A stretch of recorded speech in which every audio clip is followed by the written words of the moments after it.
Atau begini aja, jam 11 aja saya mulai kuliahnya ya. Berarti hanya 50 menit saja nggih, Prof? Bisa bisa kuliahnya saya mulai jam 11 deh nggih. Jam 11 sampai pukul berapa, Prof? Kan jam 11 sampai 11.50 nanti nggih. Nggih, berarti satu jam saja, Prof?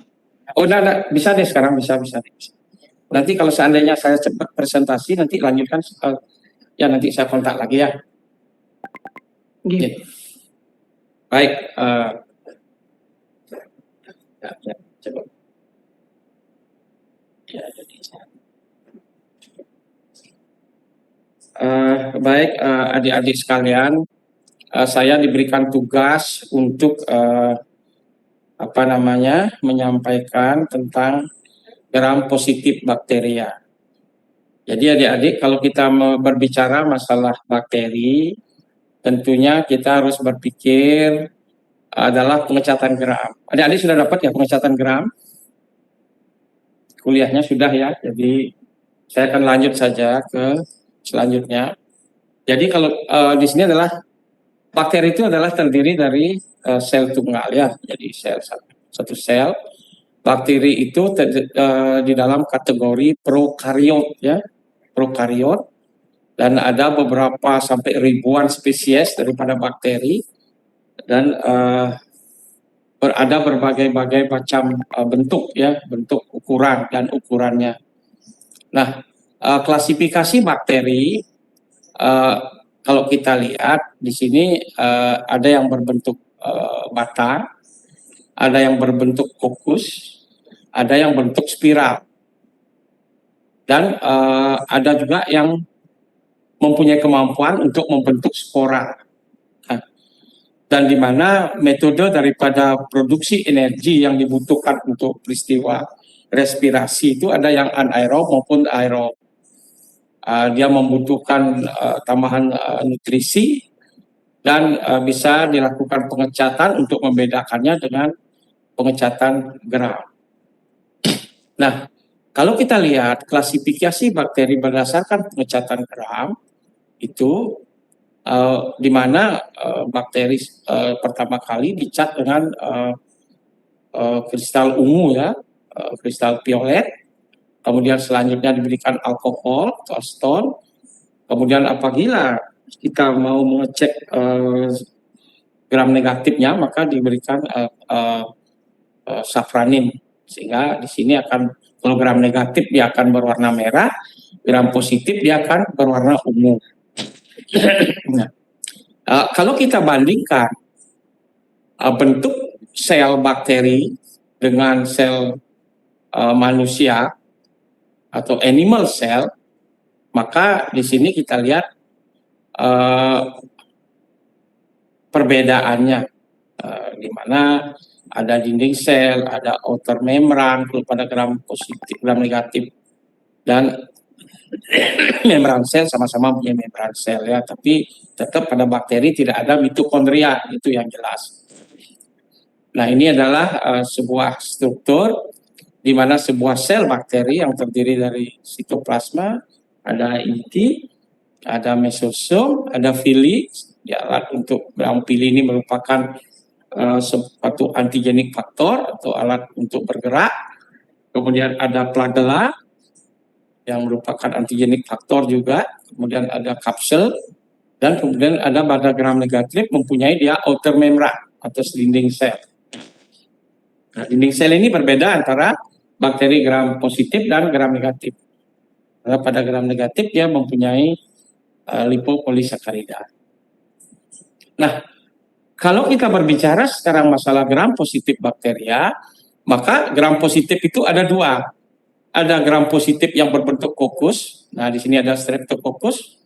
Yang paling patogen disebut dengan Streptococcus pneumonia, penyebab pneumonia. Ada Staphylococcus aureus, yang sekarang sedang lagi isu yang terkini adalah methicillin resistant Staphylococcus aureus. Dan kemudian ada Enterococcus yang sering disebut dengan Streptococcus grup D. Kemudian ada gram positif yang berbentuk bata. Nah, di sini ada Corynebacterium diphtheri, penyebab penyakit diphtheria. Ada Listeria monocytogenes, penyebab penyakit listeriosis. Ada Bacillus anthrax yang sering dipakai sebagai senjata kimia atau bioterrorism. Dan ada Erysipelotrix ruseophati. Dan gram positif organisme yang lainnya yaitu Actinomycetes.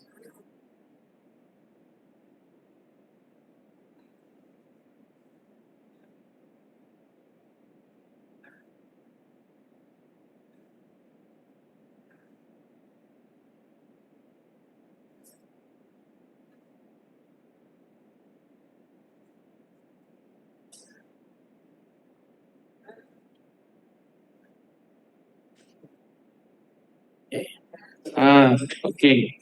Selanjutnya kita berbicara sekarang gram positif koki atau gram positif berbentuk bakteri yang kokus.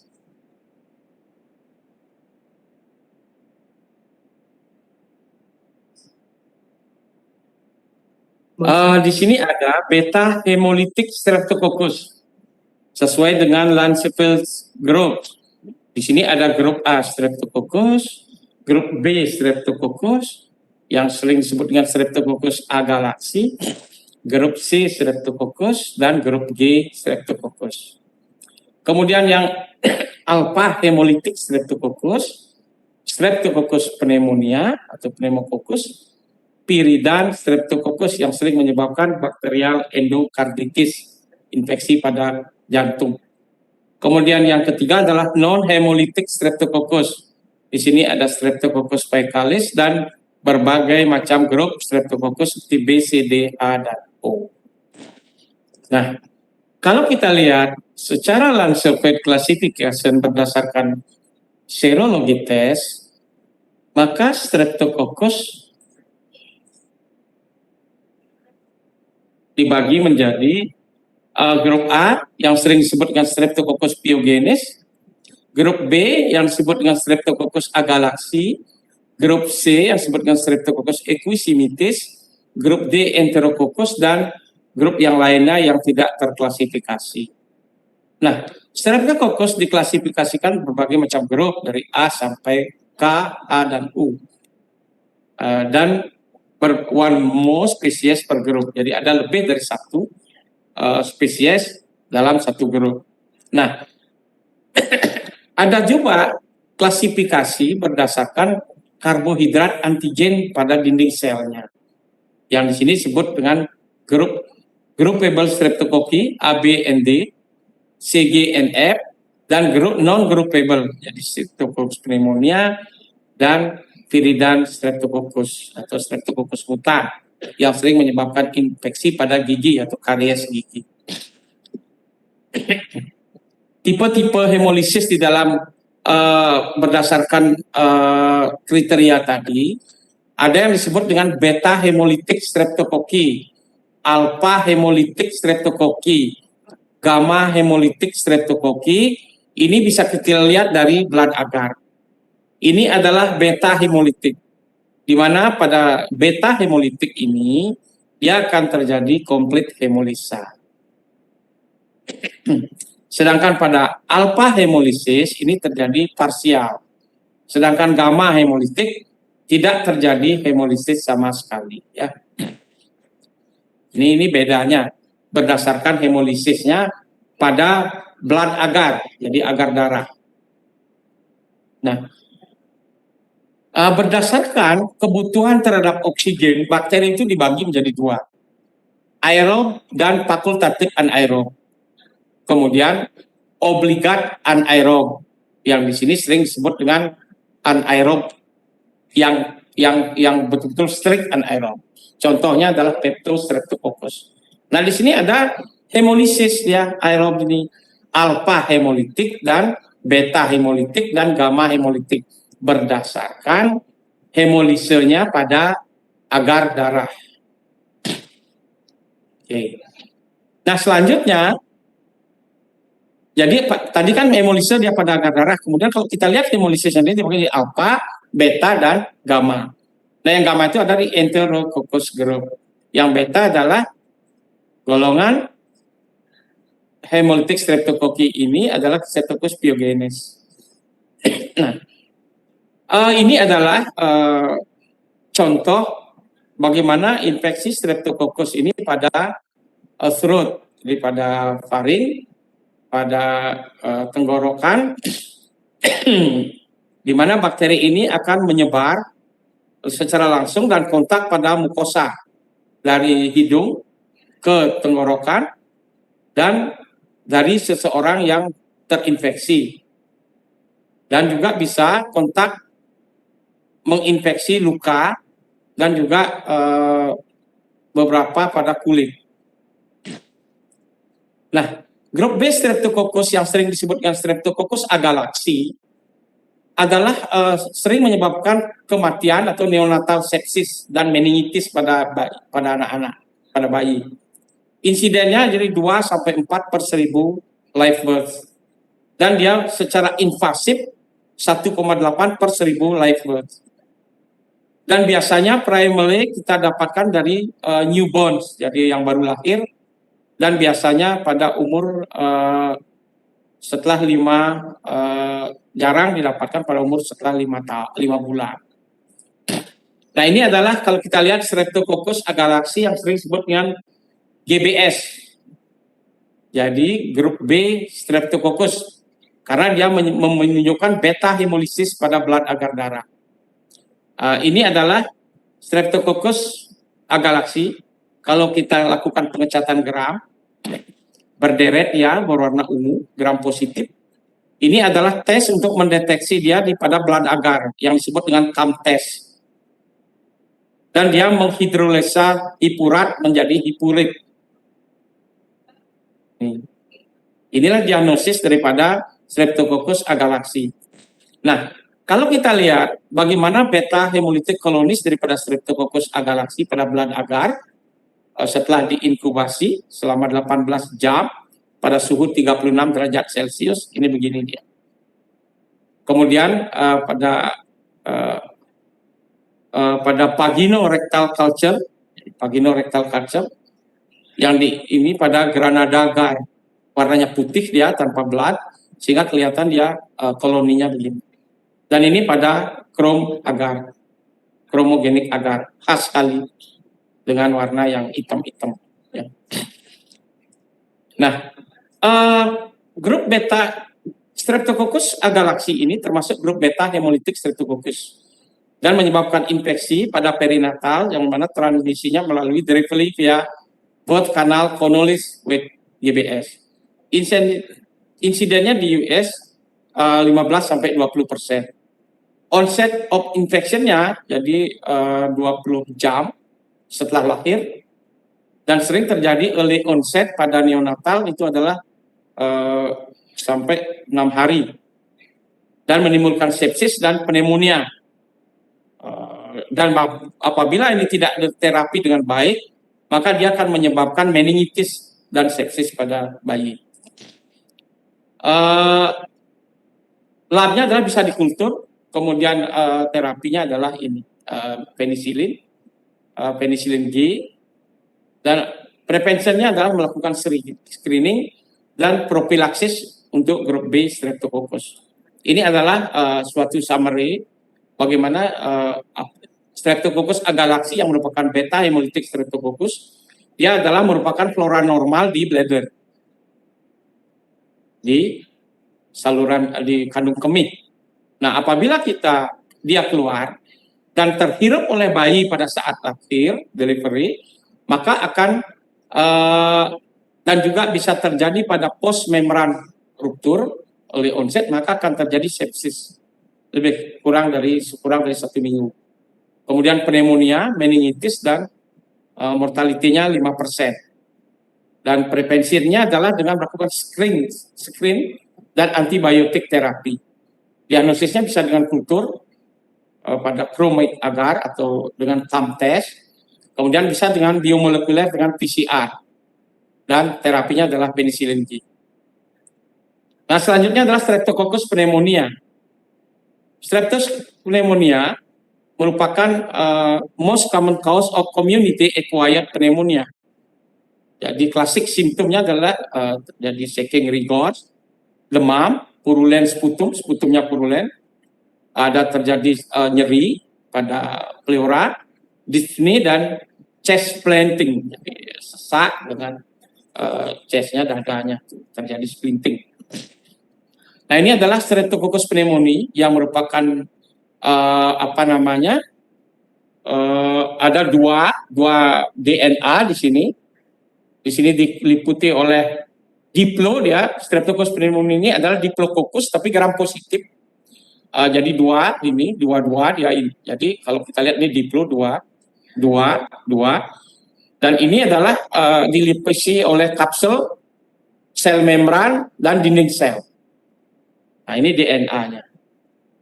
Nah, kalau kita lihat virulence faktor yang menyebabkan penyakit dari patogenesis yang berperan dalam patogenesis dari pneumonia yang disebabkan oleh Streptococcus pneumonia ini, dia mempunyai hyaluronidase, mempunyai pili dia. Sebenarnya seharusnya yang paling banyak mempunyai pili adalah gram negatif, tetapi ini gram positif. Kemudian di sini ada pseudo kapsul, memproduksi autolisin, pneumolisin, neuraminidase, imunoglobulin A1 protease, dinding sel, sel membran, dan kapsul. Inilah semua berperan di dalam patogenesis sehingga sistem imun kita kadang-kadang kalah oleh karena peran virulence faktor ini. Nah, diagnosis lab terhadap infeksi Streptococcus pneumonia yang menyebabkan pneumonia adalah spesimennya bisa diambil dari sputum, darah. Apabila terjadi meningitis bisa dari cerebral fluor atau cerebrospinal fluid, dan juga bisa dari urine untuk antigen detection. Secara mikroskopi bisa dari sputum dicat dengan gram, maka bisa juga dari otitis media dan juga bisa dari CSF. Ini dilakukan dengan catatan gram, maka akan ada di bawah mikroskop akan kelihatan diplococcus gram positif. Kemudian dilakukan kultur, jadi inkubasi pada 37 derajat Celcius pada konsentrasi CO2 10%. Kemudian pada mouse inoculation bisa diinkulasikan pada mencit atau pada tikus coba. Kemudian bisa dengan antigenic detection, dan akhir-akhir ini bisa dengan molecular detection dengan PCR, ya, dengan molecular detection yang terbaru. Nah, manajemennya adalah dengan memberikan dengan adanya peningkatan penisilin yang resisten, maka diberikan erythromycin, azithromycin, clarithromycin, golongan penicillin G, dan doxycycline. Kemudian manajemen high level penicillin resisten itu bisa dengan lepo, gati, preparat quinolone di sini, levofloxacin.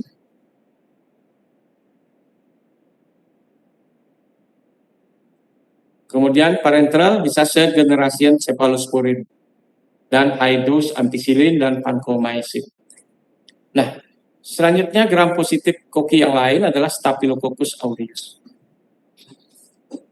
Bentar dulu ya, Dek.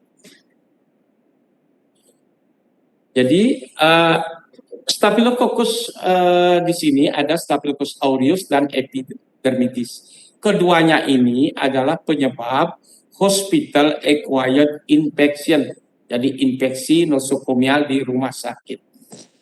Jadi ini adalah golongan Staphylococcus, stapel. Kalau tadi adalah strep bakterinya bentuknya kokus berderet. Sekarang kalau Staphylococcus bergeromol deh.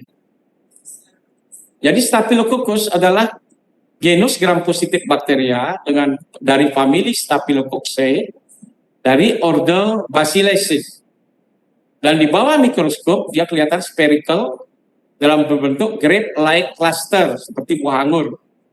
Sehingga Staphylococcus species adalah fakultatif anaerob organism. Jadi kalau kita lihat genusnya adalah Staphylococcus, diketemukan oleh Rosenbach tahun 1884. Kelasnya adalah Bacilli, domainnya bakteria atau prokariota, ordernya Bacilliaceae, Staphylococcae, phylumnya adalah Firmicutes, dan yang klasifikasi yang sebenarnya adalah Staphylococcus epidermidis yang lain. Nah, ini adalah bentuk kokus yang bergerombol seperti buah. Jadi Staphylococcus aureus. Virulen faktor daripada Staphylococcus aureus itu adalah ada protein A, ada mikrokapsul, ada exotoksin, di sini ada TSST1, kemudian ada hemolisin, alpha hemolisin dan meta hemolisin, dan kemudian enzim-enzim untuk digunakan untuk invasi kepada sel. Di sini ada clumping faktor, ada koagulase, staphylokinase, dan hyaluronidase dan lipase. Nah, ini adalah bagaimana Staphylococcus aureus melalui innate immune system kita, jadi sistem pertahanan tubuh alami kita di dalam infeksi Staphylococcus aureus, sehingga terbentuk berbagai macam respon dari innate immunity kita. Jadi di sini ada apabila infeksi Staphylococcus aureus, maka akan terjadi resistant to oxidative bus killing. Maka akan keluar H2O2 superoksid, dan di sini akan katalase berfungsi di sini. Kemudian dia mempunyai resisten to antimicrobial peptide. Kemudian mengeluarkan clumping faktor, fibrinogen, dan berbagai macam reseptor. Kemudian panten palentin leukosidin yang menyebabkan neutrophilisis. Selanjutnya, beberapa penyakit yang disebabkan oleh Staphylococcus aureus itu adalah polikulitis, kemudian furunkel, maaf adik-adik ya.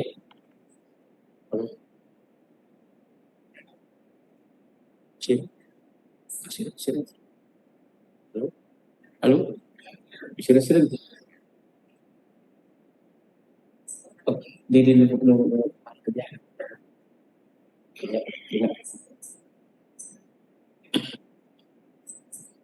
Ya. Kemudian bisa menyebabkan abses, kemudian umbilical sepsis, dan menyebabkan infeksi pada luka.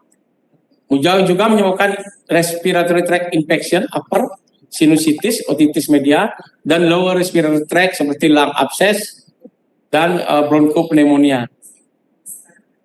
Sistemik bisa juga, dan intoksikasi oleh Staphylococcus aureus bisa menyebabkan food poisoning, dan bisa juga menyebabkan Staphylococcus pada skull skin syndrome SSS yang sering disebut juga sindrom shock, dan toxic shock syndrome apabila intoksikasi akibat toksin daripada Staphylococcus aureus atau yang sering disebut dengan staphylotoxin. Nah, kalau kita lihat virulen faktor daripada Staphylococcus aureus itu yang terdiri dari protein A, mikrokapsul, cell wall, invasin, sini ada enzim hyaluronidase, dan yang paling penting adalah koagulase. Maka inilah yang sebagai berperan dalam patogenesis sehingga menyebabkan penyakit. Laboratoris diagnosisnya adalah spesimennya bisa diambil pus kalau dia menyebabkan abses, kemudian menstruum urin kalau infeksi saluran kencing, sputum bila terjadi infeksi saluran napas, dari darah bila sistemik, dan bila terjadi kelikor bisa CSF. Dilakukan gram stain, maka akan dimetakan gram positif koki yang berbentuk seperti anggur. Dilakukan kultur mata pada blood agar yang disebut dengan non-selective media, maka Staphylococcus aureus akan kelihatan golden yellow dan beta hemolitik, sedangkan Staphylococcus epidermidis adalah tidak pigmented dan non-hemolitik. Ini bedanya kedua Staphylococcus spesies ini, jadi aureus dan epidermidis pada agar darah. Nah, laboratorium diagnostis adalah specimen collection, tentunya kita harus berdasarkan pus dari pyogenic lesion, blood dari septicemia, cerebrospinal fluid dari meningitis, seputum dari respiratory infection, dan bisa juga dari muntahan apabila terjadi intoksikasi oleh karena toksinnya. Kemudian apabila terjadi urinary tract infection oleh Staphylococcus aureus, midstream urin dan swab nasal apabila terjadi karier oleh MRSA. Ini adalah pus dari smear dari luka yang terinfeksi Staphylococcus aureus. Ini adalah kokus bergerombol seperti buah anggur dari pengecatan geram. Ya. Nah, ini adalah yang sekarang lagi isu terkini adalah munculnya MRSA, methicillin resistant Staphylococcus aureus. Ini diketemukan pada tahun 1960, kemudian menyerang community, di mana sering disebut dengan community associated MRSA atau CA-MRSA apabila ada di community. Tetapi apabila ada di rumah sakit maka disebut dengan hospital methicillin resistant Staphylococcus aureus. Nah, bakteri ini adalah resisten terhadap berbagai antibiotik seperti penisilin, oksasilin, methicillin, dan amoxicillin. Nah, ini adalah bagaimana infeksi oleh karena Staphylococcus aureus, di mana di sini ada infected area, bakterinya akan ada di jaringan, dan ini pusnya tidak akan ada bakteri, makanya kalau aspirasi pus tidak akan menemukan apa-apa. Tapi akan tetap didapatkan bakteri apabila dilakukan swab pada jaringan dan dikerok dekat jaringannya. Ini adalah infeksi oleh karena Staphylococcus aureus. Kelihatan sekali, ini adalah community Staphylococcus aureus. Nah, koagulase negatif Staphylococcus yang sering disebut dengan Staphylococcus epidermidis. Jadi ini sering menyebabkan infeksi pada implan dan prostetik seperti central, venous line, intraocular lens, ventriculoperitoneal shunt, dan artificial joint. Dan Staphylococcus saprophyticus sering menyebabkan urinary tract infection dan resisten terhadap nopobiosin. Dan yang terakhir yang ini adalah Enterococcus, jenis kokus gram positif koki, dan sering disebut dengan Streptococcus grup D.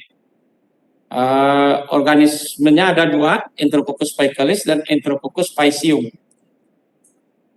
Ini adalah gram positif rod ini, karena dia disebut dengan Streptococcus grup D, seperti rantai. Nah, ini Listeria monocytogenes. Nah, selanjutnya adalah gram positif bacillus atau gram positif batang. Tadi yang kokus. Kalau yang bacillus adalah Clostridium, ada Listeria, ada Erysipelatopus, ada Lactobacillus, dan Acinetobacteria. Bacillus anthrax ini adalah gram positif bacilli, mempunyai kapsel dan mempunyai spora di sentral. Ini adalah sporanya di sentral. Reservoirnya adalah pada zoonotik, ya, bisa contaminated oleh sporanya, dan bisa juga pada pekerja-pekerja tekstil dan bisa pada food stock, pada ship, pada kettle, pada goods.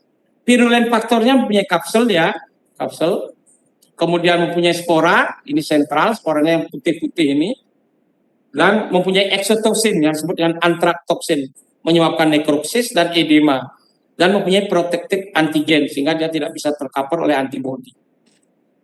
Ini adalah patogenesitinya. Bacillus anthrax akan mengeluarkan lethal faktor, protective antigen, dan edema faktor.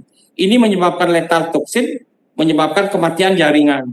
Kemudian ini akan menyebabkan edema toksin dan menyebabkan penimbunan daripada akumulasi cairan di sana, menyebabkan sehingga terjadi udim di sana, udim paru dan macam-macam. Nah, Bacillus anthrax sering dihirup melalui inhalasi, inokulasi, dan ingestion. Nah, ini adalah salah satu infeksi yang disebut dengan cutaneous anthrax. Ini adalah cutaneous anthrax. Dan sering juga menyebabkan gastrointestinal yang sering menyebabkan hemoragis sampai kematian. Cutaneousnya ini adalah Bacillus anthrax, menyebabkan infeksi pada kulit. yang diinfeksi dari animal farms dan spreading ke human dan ke kulit. Biasanya pada pekerja-pekerja ternak biasanya. Pada inhalation bisa menyebabkan toksinnya dan kematian. Ini adalah cutaneous anthrax pada mata.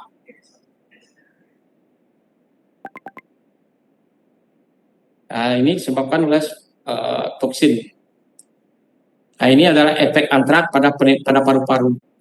Antraks dihirup, kemudian spora banyak terhirup masuk, kemudian imun sistem dia hancur oleh karena spora, dan selanjutnya bakteri memproduksi toksin dan enter to the blood yang menyebabkan hemorrhaging dan tisu hancur.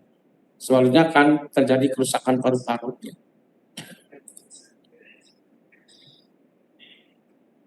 Pencegahannya adalah vaksinasi dengan toxoid dan chemical disinfection dan burn carcasses. Ini bagaimana antraks menyebarnya melalui menyerang ke paru-paru. Anda bisa lihat ini.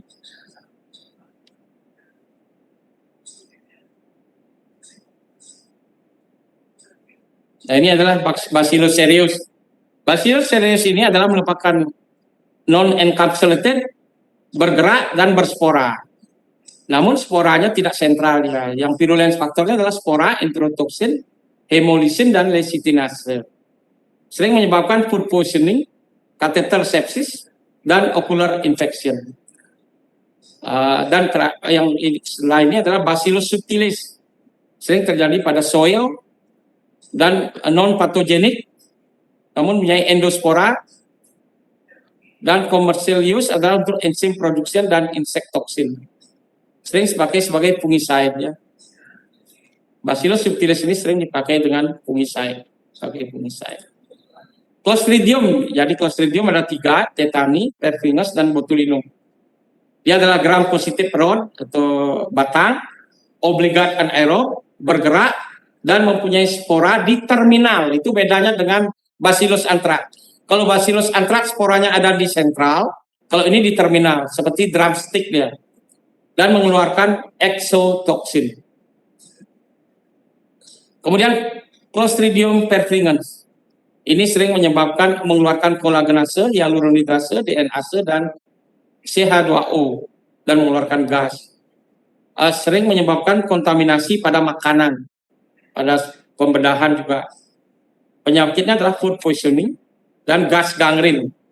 Jadi ini menyebabkan anaerobic cellulitis dan myonekrosis. Ini gas gangren yang disebabkan oleh, jadi pada saat pembersih luka tidak bersih, kemudian pada saat dioperasi, kemudian terjadi gangren ya, dan terjadi gas gangren. Ini adalah luka gas gangren akibat Clostridium perfringens.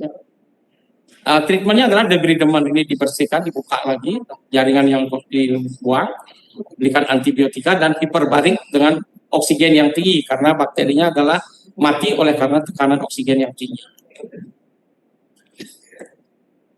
Ini adalah atherosclerosis, colon cancer, yang disebabkan oleh karena penyebabnya adalah gas gangren. Clostridium tetani, jadi ini adalah penyebab tetanus. Jadi sering didapatkan pada soil, dust, pada debu, gastrointestinal tract, dan pada luka. Dan mengeluarkan AB neurotoxin, exotoxin, menyebabkan tetanospasmin dan menyebabkan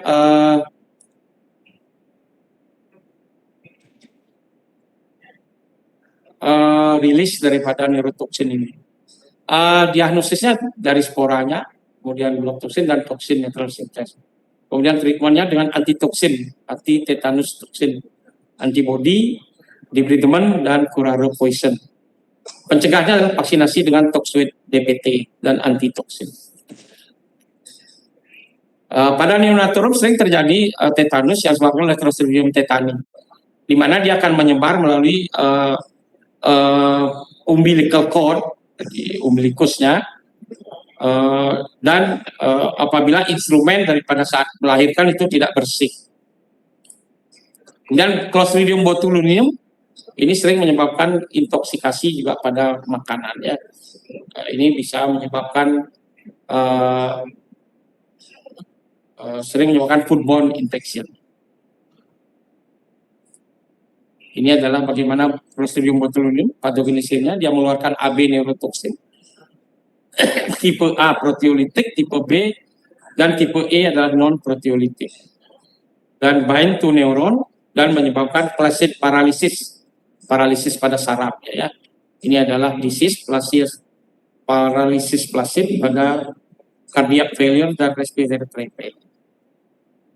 Diagnosisnya tetap dilakukan kultur, pengecatan, dan terapinya adalah antitoksin, dan pencegahannya adalah proper food handling dan deboiling pada 10 menit.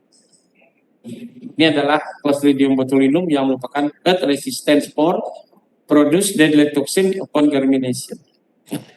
Ada sporanya adalah terminal.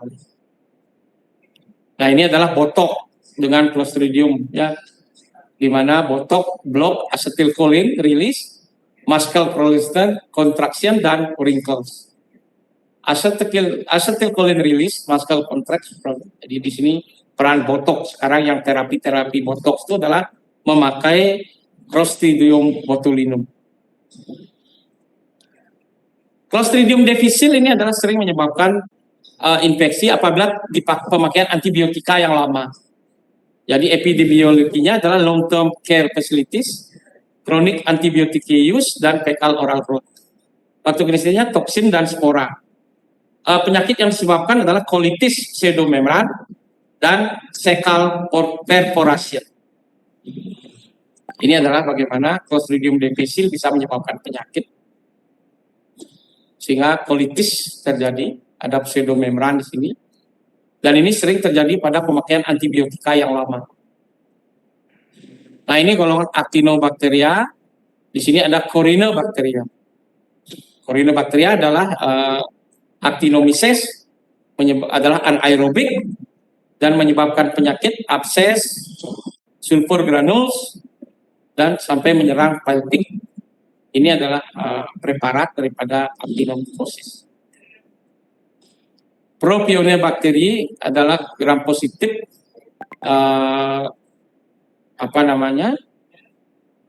rod yang non motil dan sering menyebabkan jerawat ya. Propionibacteria acnes ini adalah penyebabnya Propionibacterium acnes. Ini adalah bakterinya setelah dilakukan pengecatan keram. Dia bersifat anaerob ya. Dan lokasi infeksinya biasanya pada skin, gastrointestinal, dan cheese. Streptomyces, jadi Streptomyces ini adalah sering terjadi pada SC infection. Dan ini mengeluarkan adalah spora ya. Mempunyai hipai dan gorongan daripada Conidia. Dia bersifat obligat aerob. Nah, ini Mycobacterium, jadi adalah Mycobacterium tuberculosis dan Mycobacterium leprae. Jadi ini adalah tuberculosis, di mana dia menyebabkan nodular scar pada paru-paru ya. Nah, ini bisa menyerang ke brain, ke tulang, bisa ke ginjal, gastrointestinal, dan juga bisa ke kulit. Penyakitnya bisa primary, bisa laten, bisa recrudescent. Virulent faktornya adalah mycolic acid, katalase, dan mycobactin. Diagnosenya dilakukan culture, isolasi dari sputum, radiografi dengan chest, dan TB skin, TPD. Sekarang muncul multi drug resistant TB, tuberculosis, yang resisten terhadap berbagai oral TB. Kemudian sekarang sudah sedang dilakukan riset dengan vaksin dengan rDNA. Vaksin yang dulu yang BCG untuk TBC belum BCG-nya belum begitu bagus hasil. Mycobacterium leprae yang menyebabkan Hansen bacillus, slow growing. Jadi ini bisa ada tuberculoid, ada lepromatus. Ini adalah Mycobacterium leprae. Nah, ini Corynebacterium. Sekarang jarang sekali ada penyakit bakteri ya di Corynebacterium diphtheria. difteri. Dia adalah club shape, ini adalah bakteri Corina. Dia menyerang respiratory infection dengan aerosol. Patogenesitinya adalah mengeluarkan dipteratoksin dan mengeluarkan enzim neuraminidase dan protease. Ini adalah penyakit difteri, di mana yang putih-putih ini adalah pseudomembran namanya. Dia mengenang nasal, laring. Komplikasinya bisa menyebabkan edema, miokarditis, neuritis, dan cutaneous rash. Terapinya adalah dengan antitoksin, dengan antibodi, anti-difteria serum. Prevensinya dengan vaksinasi dengan DPT. Ini adalah Loprel, media yang dipakai untuk membiakkan Corynebacterium. Kelihatan di sini ini adalah dengan Loprel, ini pengecatannya, kalau dicat kelihatan begini bentuknya. Berbentuk batang dan ada granula-granula. Bukan spora ini adalah granula. Nah ini nocardia, ya nocardia jarang kita temukan infeksinya. Ini adalah transmisinya sering pada pasien-pasien dengan imunosupresif. Lactobacillus, jadi adik-adik sudah tahu Lactobacillus adalah anaerob, sering dipakai probiotik dia ya. Jadi dia fermented vegetable, sering dipakai, dia berbentuk Coccobacillus microaerophilic. Listeria, monocytogenes, kapsul, risiclotrik. Nah, oke. Mungkin itu yang bisa saya berikan kepada adik-adik untuk bakteri gram positif. Bakteri gram positif ada dua, ada Coccus gram positif dan batang gram positif. Yang Coccus yang gram positif yang medically important adalah Streptococcus pneumonia, Streptococcus agalacti. Sedangkan yang Staphylococcus yang important adalah Staphylococcus aureus dan Staphylococcus epidermidis. Sedangkan golongan yang lain itu adalah golongan Mycobacterium dan juga Corynebacteria. Itu adik-adik sekalian, yang paling penting adalah wash your hands, pakai dengan nanti kalau Anda sudah masuk rumah sakit, 5 moment itu harus ada cara-cara untuk mencegah infeksi akibat infeksi nosokomial. Karena yang tersering yang kita takuti adalah infeksi rumah sakit seperti penyebabnya Staphylococcus aureus dan Staphylococcus epidermidis yang sering menyebabkan biaya rumah sakit atau bed occupation rate-nya bertambah lama dan sehingga menimbulkan kematian. Baik, bisa dengar adik-adik?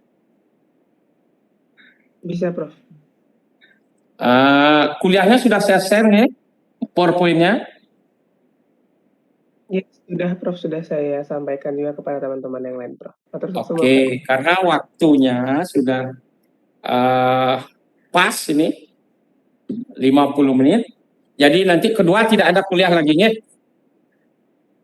Kapan diskusi ininya, plenary-nya?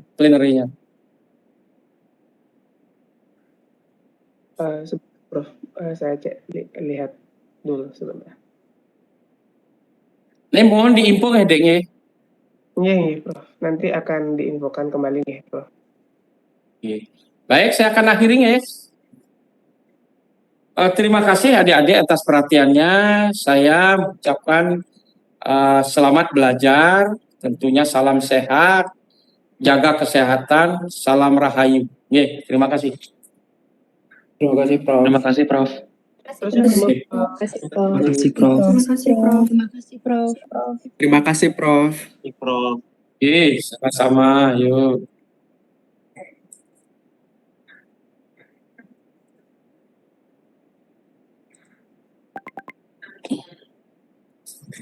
Mau difoto?